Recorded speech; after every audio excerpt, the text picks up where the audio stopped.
மிகச்சரியான நேரத்தில் மிக முக்கியமான ஒரு புத்தகத்தை அவர் கொண்டு வந்திருக்கிறார். அவருக்கு அனைவரின் சார்பாக என்னுடைய பாராட்டுக்கள், வாழ்த்துக்கள்.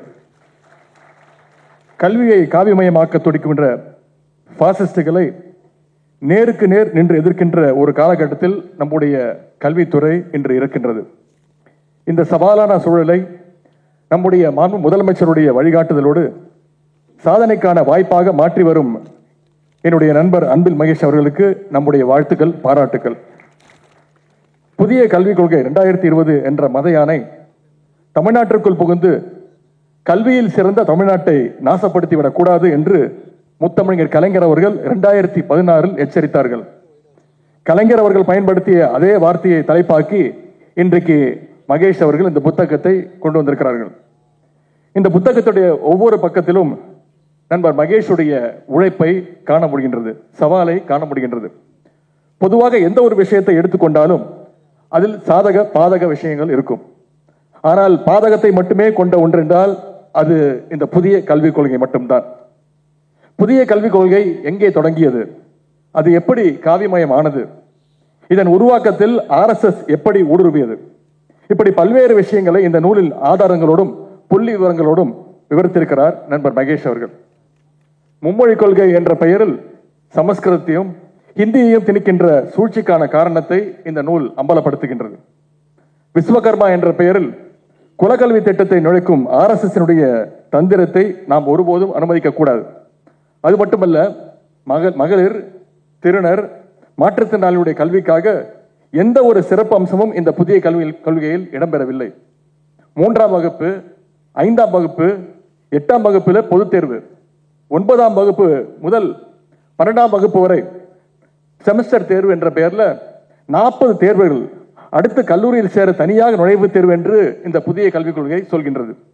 மொத்தத்தில் யாரெல்லாம் படித்து மேலே வர வேண்டும் என்பதற்கு பதிலாக யாரெல்லாம் படிக்கக்கூடாது என்று ஃபில்டர் செய்யும் முயற்சியே இந்த புதிய கல்விக் கொள்கை.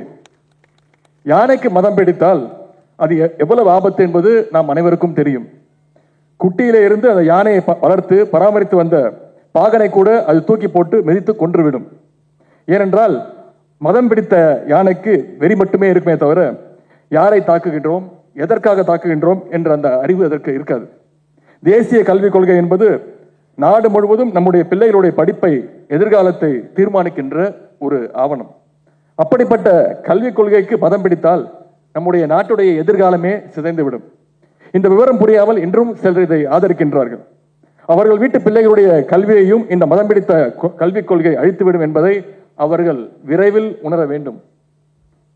ஆகவேதான் இதனை வீழ்த்துவதற்கான போரில் நம்முடைய முதலமைச்சர் அவர்கள் இந்தியாவிலேயே முன் வரிசையில் நின்று கொண்டு போராடி கொண்டிருக்கிறார்கள். நம்முடைய குழந்தைகளுடைய எதிர்காலத்தை எழுதுகின்ற அந்த சாக்பீஸ் உண்மையில் யார் கையில் கொடுப்பது? ஜனநாயகத்தின் கைகளிலா அல்லது சர்வாதிகாரத்தின் கைகளா என்று இந்த புத்தகத்தில் நண்பர் அன்பில் மகேஷ் எழுப்பியுள்ள கேள்வியை நாம் அனைவரும் சற்று சிந்தித்து பார்க்க வேண்டும். NEP என்பது இந்தியாவை பின்னோக்கி இழுத்து செல்லுகின்ற வேத கால விஷம் என்பதை இந்த புத்தகத்தில் அவர் புரிய வைக்கின்றார். அந்த விஷத்தை முறியடிக்க வேண்டிய கடமை நாம் அனைவருக்கும் இருக்கின்றது. அதற்கு கல்வியை மீண்டும் மாநில பட்டியலுக்கு கொண்டு வந்த ஆண்டு. இதனை சாத்தியமாக்க நாம் அனைவரும் இன்று முதல் ஓரணியில் நின்று செயல்பட வேண்டும். புதிய கல்விக் கொள்கை என்னும் மத யானை வீழ்த்துவதற்கான போரில் முக்கியமான ஆயுதம்தான் நண்பர் மகேஷுடைய இந்த புத்தகம்.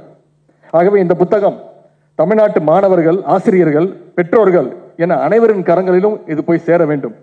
இந்த சிறப்புக்குரிய புத்தகத்தை வெளியிட வருகை தந்திருக்கக்கூடிய மாநில சுயாட்சியினுடைய நாயகர் நம்முடைய மாண்பு முதலமைச்சர் அவர்களை வருக வருக என வரவேற்கின்றேன். கழகத்துடைய பொருளாளர் அவர்களையும், கழகத்துடைய துணை பொதுச் செயலாளர் அவர்களையும், ஆசிரியர் ஐயா அவர்களையும், அண்ணன் வைகோ அவர்களையும், அண்ணன் முத்தரசன் அவர்களையும், வந்திருக்கக்கூடிய அமைச்சர் பெருமக்களையும், மாண்புமிகு மேயர், சட்டமன்ற, நாடாளுமன்ற உறுப்பினர்கள் அனைவரையும் வருக வருக என வரவேற்கின்றேன். I welcome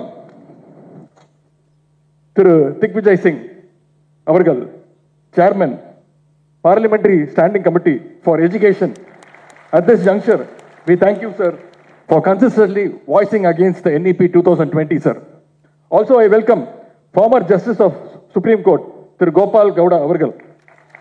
Sir, you have been a great moral support for all of us in fighting against the NEP 2020. Thank you, sir. தமிழ்நாட்டு அரசு பள்ளியில் தாய்மொழி வழிக்கல்வி பெற்று நிலாவை கையறுக்க அழைத்து வந்த விஞ்ஞான தமிழர், இந்திய விண்வெளி ஆய்வு மையத்துடைய முன்னாள் இயக்குனர் பத்மஸ்ரீ திரு மயில்சாமி அண்ணாதுரை அவர்களையும் வருக வருக என வரவேற்கின்றேன். இங்கே வந்திருக்கக்கூடிய தலைமை கழக நிர்வாகிகள், மாவட்ட கழக செயலாளர்கள், அதேபோல் இந்த சிறப்பு விழாவுக்கு வந்திருந்துள்ள ஒன்றிய, நகர, பகுதி, பேரூர், ஊர்கிளை நிர்வாகிகளையும் வரவேற்று மகிழ்கின்றேன். உள்ளாட்சி அமைப்புகளுடைய பிரதிநிதிகள், இளைஞரணி உள்ளிட்ட அனைத்து அணிகளுடைய நிர்வாகிகள், உறுப்பினர்களை வருக வருக என வரவேற்கின்றேன். பள்ளி கல்வித்துறை உட்பட பல்வேறு துறைகளுடைய அதிகாரிகளையும் வரவேற்கின்றேன். பத்திரிகை மற்றும் ஊடக நண்பர்களை வரவேற்கின்றேன்.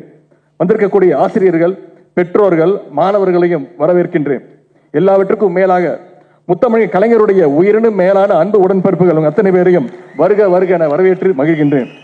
தமிழ்நாடு எத்தனையோ சூழ்ச்சிகளை எதிர்த்து போராடி இருக்கின்றது, வென்று இருக்கின்றது. அதே போல இந்த புதிய கல்விக் கொள்கை என்னும் மத யானை எதிர்த்தும் நம்முடைய முதலமைச்சர் தலைமையில் தமிழ்நாடு போராடும், தமிழ்நாடு வெல்லும். நன்றி, வணக்கம்.